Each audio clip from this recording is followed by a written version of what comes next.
आगे थाना में पोस्टर टंगा गेले गे, वांटेड में नाम लिखा गेले गे। आगे थाना में पोस्टर टंगा गेले गे, वांटेड में नाम लिखा गेले गे। खून खराबा रोज करबोगे, हमें नहीं दुश्मन से डरबोगे।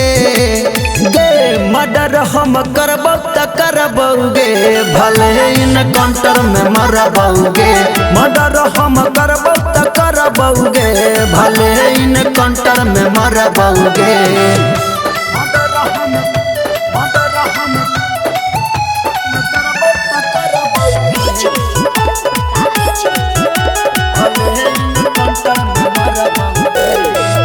बापू दादा सब दिन हमर केल कहिया अपराध गे, ओहो कर जनमल हम छियै खून खार गे।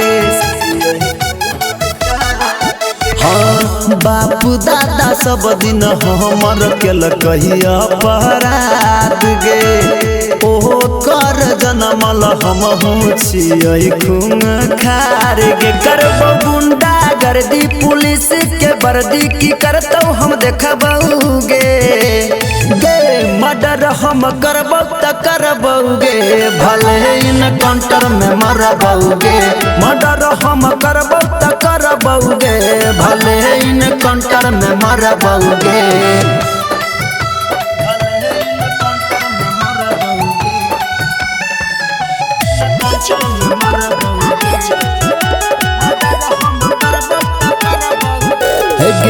कैल रंगदारी हमर छियै पहचान गे, अब बोलते जे हमारा सीधे जैते शमशान गे जान।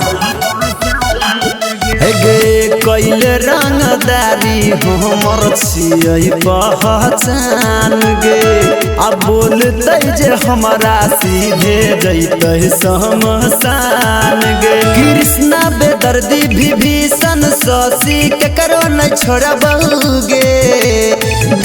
मर्डर हम करबो त करबोगे, भले इनकाउंटर में मरबोगे। मर्डर हम करबो त करबोगे, भले इनकाउंटर में मरबोगे।